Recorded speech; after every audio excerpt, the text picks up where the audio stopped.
Chapter 21, The Breaking Point. The mountain compound was eerily quiet in the aftermath of the battle. The hum of servers and the faint flicker of emergency lights were the only signs of life in the cavernous control room.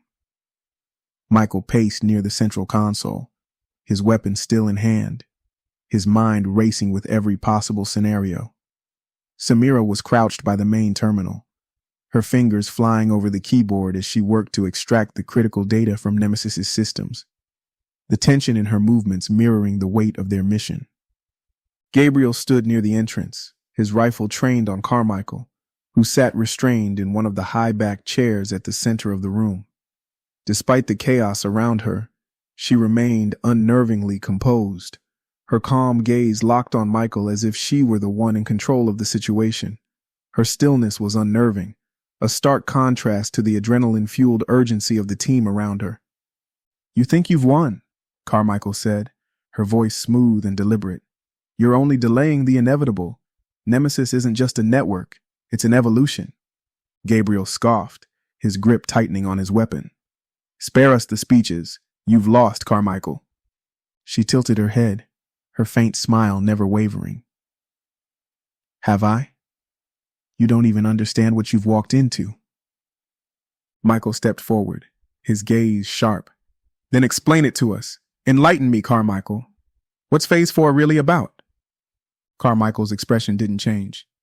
Phase 4 is the next step in human evolution. Order, efficiency, survival, without chaos, without the burden of free will. Michael's jaw tightened. "And you think that's worth the cost of enslaving billions?" "It's not enslavement," she said, her tone almost condescending.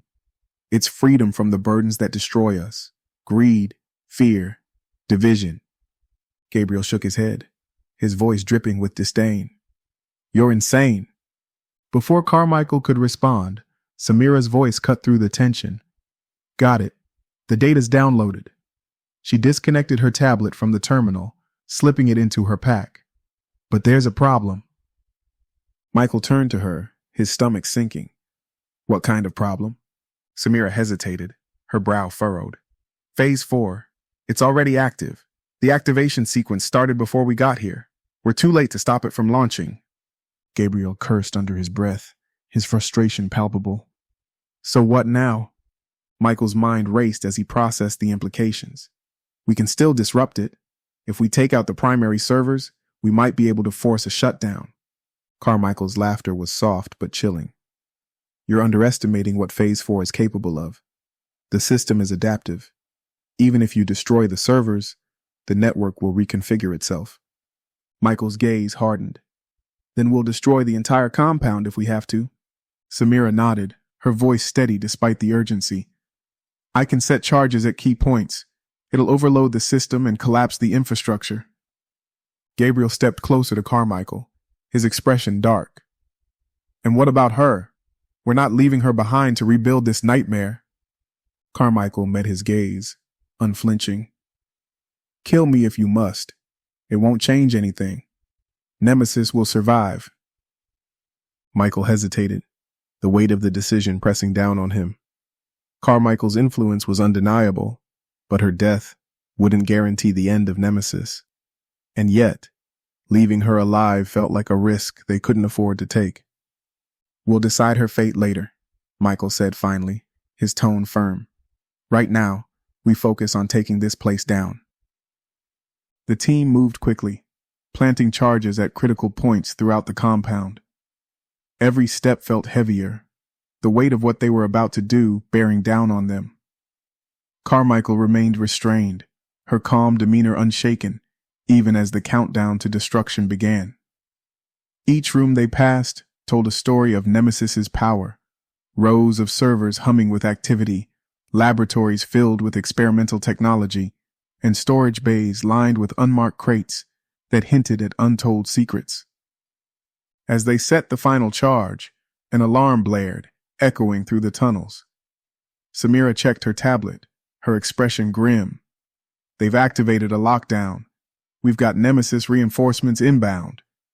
Gabriel cursed. "Of course they do." Michael motioned for the team to move. "We stick to the plan. Get to the extraction point and detonate the charges remotely. The escape was a blur of motion and gunfire.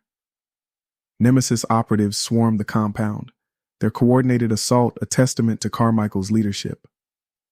Michael and Gabriel provided covering fire as Samira led the way, her tablet guiding them through the labyrinthine tunnels. The narrow corridors amplified every gunshot, the echoes reverberating like a relentless drumbeat. As they neared the extraction point, Carmichael's voice rang out, calm despite the chaos. You think this is the end? But it's only the beginning. You can't stop what's coming. Michael didn't respond, his focus locked on getting his team out alive. They burst through the final exit, the cool mountain air hitting them like a wave. The extraction vehicle waited nearby, its engines already running. The distant glow of headlights carved a path through the darkness, a beacon of hope against the backdrop of Nemesis's collapsing stronghold.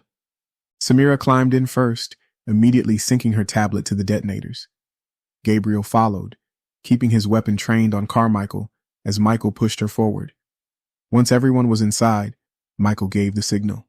Samira hit the detonator, and the mountain compound erupted into a fiery inferno. The ground shook beneath them as explosions tore through the structure, collapsing it in on itself. The glow of the flames illuminated the night sky, a stark contrast to the cold determination in Michael's eyes. As the vehicle sped away, the team sat in heavy silence, the weight of their actions hanging over them. Carmichael remained unflinching, her gaze fixed on Michael. You've won a battle, she said, her voice low, but the war is far from over. Michael met her gaze, his expression unreadable. We'll see about that. The storm they had been fighting to contain was far from over, but for the first time, Michael felt a glimmer of hope. They had struck a blow against Nemesis, and even if the fight was far from finished, they were still standing, and as long as they stood, they would keep fighting.